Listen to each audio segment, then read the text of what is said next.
अप्रगत विद्यार्थी निर्माण होण्याची कारणे किंवा विद्यार्थी मागे पडण्याची कारणे व त्यावरील हमखास उपाय आपण पाहू। म्हणजे प्राथमिक शाळेत असलेल्या 5 कोटीपेक्षा जास्त विद्यार्थ्यास वाचन, लेखन आणि बेरीज वजाबाकी करता येत नाही, असा राष्ट्रीय शैक्षणिक धोरण 2020 मधील परिच्छेद 2चा सारांश आहे। काही जागतिक संस्थांच्या सर्वेमधून इतर अनेक देशांच्या तुलनेत भारतीय विद्यार्थ्यांची गणित व विज्ञानातील संपादनूक पातळी सर्वात खाली असल्याचे दिसते। पुढची गोष्ट अशी की NAS 2017 व 2021 सर्वे असे दाखवतात की आपली सर्वात खाली असलेली संपादनूक पातळी इयत्तेनुसार आणखी खाली घसरत जाते। ती अशी: इयत्ता 3रीला 63% असलेली संपादनूक पातळी इयत्ता 10वीपर्यंत 38%वर घसरते।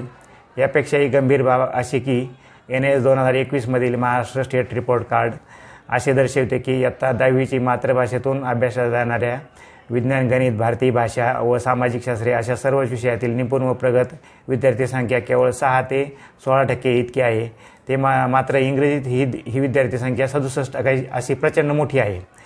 मातृभाषेतील विषयात चांगला अभ्यास झालेली विद्यार्थी संख्या खूप कमी असण्याच्या कारणांचा शोध घेतल्यावर असे आढळते की मराठी वर्ण किंवा मुळाक्षरे ही अनेक टप्प्यात अक्षरांच्या छोट्या छोट्या भागात शिकवावी लागतात। स्वरचिन्हे जोडताना या टप्प्यांची संख्या आणखी वाढते। प्रत्येक टप्प्यावर लेखन काही वेळेसाठी थांबते व परत सुरू करावे लागते। या प्रत्येक थांब्याच्या वेळी हाताला, शरीराला एक छोटासा जर्क बसतो, धक्का बसतो। पानभर लेखनात असे हजारो छोटे छोटे धक्के शरीराला बसतात। थोडेसे लेखन ही मानसिक व शारीरिकदृष्ट्या थकवते, दमवते। यामुळे मराठी लेखन इंग्रजीच्या तुलनेत कठीण व खूप कमी वेगाचे असल्याचे दिसून येते। इंग्रजी वर्णात थांबे, टप्पे अगदीच नगण्य आहेत। जशी इयत्ता वाढते तशी विद्यार्थी बरेचसे वर्ण एकमेकांना जोडून लिहू लागतात। यातून लेखन सोपे होते, वेगवान होते। काही विद्यार्थी कर्सिव्ह रायटिंग शिकतात, यामुळे लेखन वेगात प्रचंड वाढ होते। पहिलीतून विद्यार्थी जसा पुढील वर्गात जातो तशी विषयांची संख्या व लेखन, वाचनाच्या मजकुराचे प्रमाण वाढते। मात्र पुढच्या वर्गात मराठी वेगाने कसे लिहायचे हे शिकवत नाहीत। त्यामुळे वाढीव मजकुराच्या प्रमाणात लेखन वेग वाढत नाही। लेखनाच्या कमी वेगामुळे अनेक विद्यार्थ्यांकडून पाठाच्या खाली निर्धारित केलेले लेखन पूर्ण होत नाही।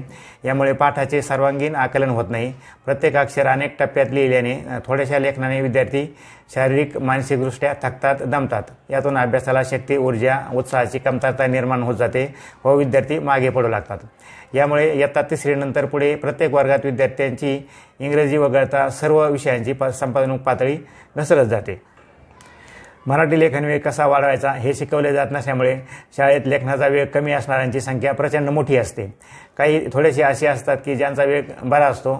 शिकविताना लेखनाच्या वेळेस जे कमी वेगाने लिहितात त्यांचे लिहून होईपर्यंत शिक्षकांना एकच वाक्य, मुद्दा कमी गतीने वारंवार सांगावा लागतो। अशा वेळी जे थोडेसे विद्यार्थी वेगाने लिहितात त्यांचे लेखन उरकून ते शिक्षकाकडे पाहत बसतात। मात्र शिक्षकांना कमी गती असलेल्या विद्यार्थ्यांच्या बरोबरीने पुढे जावे लागते।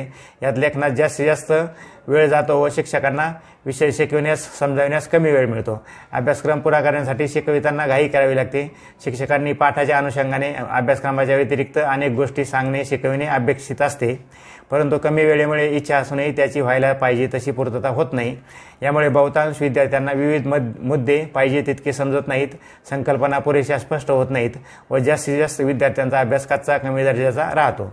मात्र वेगवान लेखनामुळे इंग्रजीच्या बाबतीत याच्या उलट घडते आणि बहुतेकांचा इंग्रजीचा अभ्यास पक्का दर्जेदार होतो। त्यामुळे NAS 2021 state report card Maharashtra page number 27 असे दाखवते की मातृभाषेतील गणित, विज्ञान, सामाजिक शास्त्रे, आधुनिक भारतीय भाषा अशा सर्वच विषयांमध्ये 84 ते 94% विद्यार्थ्यांचा अभ्यास अगदी साधारण व कच्च्या स्वरूपाचा झालेला आहे। याउलट इंग्रजीत अशांची संख्या केवळ 34% आहे। यावरून शिक्षणाचा दर्जा घसरण्याचे मुख्य कारण म्हणजे मराठीचे कमी वेगाचे व कठीण लेखन असल्याचे स्पष्टपणे दिसून येते। इयत्ता 10वीची मातृभाषेतील विविध विषयात चांगला दर्जेदार अभ्यास झालेली विद्यार्थी संख्या केवळ 6 ते 16% अशी आहे। देशात नवीन उद्योग, व्यवसाय, शेतीत यशस्वी होणाऱ्यांचे, चांगल्या नोकऱ्या मिळवणाऱ्यांचे प्रमाण 6 ते 15% जवळपास आहे। हे प्रमाण इंग्रजी वगळता इतर विषयातील निपुण व प्रगत विद्यार्थ्यांच्या प्रमाणाशी तंतोतंत जुळते। यावरून चांगला दर्जेदार अभ्यास झालेले विद्यार्थीच पुढील आयुष्यात चांगली नोकरी मिळवण्यात, उद्योग व्यवसायात, शेतीमध्ये यशस्वी होतात असे स्पष्ट दिसते। 84% विद्यार्थ्यांचे लेखनाच्या कमी वेगामुळे कच्चे शिक्षण होते.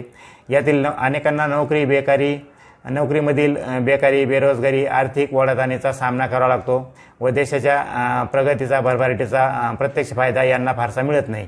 या 85% पैकी जे मूलभूत स्तरातील विद्यार्थी आहेत ते कसेबसे पुढे काही छोटे मोठे कोर्सेस करून, काही प्रमाणात पुढील शिक्षण घेऊन, छोटा मोठा उद्योग व्यवसाय करून कसेबसे ओढाताणीत जीवन व्यतीत करतात. मात्र मूलभूतच्या खाली या स्तरातील विद्यार्थ्यांची संख्या ही 45% पुढे आहे. यांचे वाचन, लेखन, संख्याज्ञान खूपच कच्चे असते. हे फारसे उच्च शिक्षणही घेऊ शकत. यांचा युवा अवस्थेतील मोठा काळ शाळेत गेल्यामुळे यांना कुटुंबाच्या पारंपरिक उद्योग व्यवसायातील पुरेसे ज्ञान, कौशल्ये प्राप्त झालेली नसतात. काही क्षेत्रात काटकपणाची आवश्यकता असते. ते गुण फारसे यांच्या अंगवळणी पडत नाहीत. यामुळे ते कुटुंबाच्या पारंपरिक उद्योग व्यवसायात ही फारशी प्रगती करू शकत नाहीत. यातून हे विद्यार्थी व त्यांच्या पालकांच्या शिक्षणाबाबतच्या अपेक्षांचा भंग होतो. हे सर्व प्राथमिक शाळेत वाचन, लेखन, संख्याज्ञान कच्चे राहिल्यामुळे घडते आणि हे शैक्षणिक धोरणात म्हटल्याप्रमाणे देशावरील एक संकट ठरते. हे सर्व टाळण्यासाठी जलद लेखन या पुस्तकाची पुरेपूर मदत होते. या पुस्तकातील लेखन पद्धतीत मुळाक्षरांमध्ये कोणताही बदल न करता लेखनातील सर्व टप्पे, थांबे संपून जातात. लेखन सोपे, कमी कष्टाचे होऊन वेग दुपटीने वाढतो. लेखन कमीत कमी वेळेत न थकता पूर्ण होते. यामुळे इतर अभ्यासास अतिरिक्त वेळ, शक्ती, स्फूर्ती व ऊर्जा मिळते. विद्यार्थ्यांचा लेखनात कमीत कमी वेळ जातो व शिक्षकांना शिकविण्यास जास्त वेळ मिळून कोणताही विषय विविध अंगाने हवे त्या गतीने शिकविता येतो. शिक्षकांना अभ्यासक्रमाच्या व्यतिरिक्त पाठाच्या अनुषंगाने आवश्यक त्या अनेक गोष्टी सांगता येतात, शिकविता येतात. यामुळे विद्यार्थ्यांना विविध मुद्दे, संकल्पना पुरेशा स्पष्ट होतात. यातून सर्वच विषयांचे शिक्षण पक्के दर्जेदार होते. परिणामतः या पुस्तकामुळे आजचे विद्यार्थी म्हणजे उद्याच्या नागरिकांना नोकरी, उद्योगधंदा, व्यवसायामध्ये उत्तम यश मिळून गरिबी, बेकारी, बेरोजगारीचे संकट दूर होण्यास मदत होणार आहे.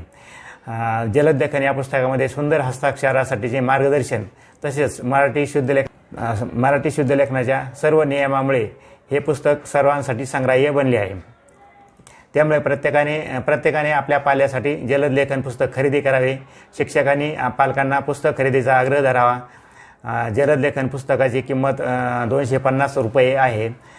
मी तुकाराम धोंडीबा जगताप, प्रकाशक, नितेश प्रकाशन, राहणार अहिल्यानगर. माझा फोनपे क्रमांक आहे 94 23 75 18 10. नमस्कार.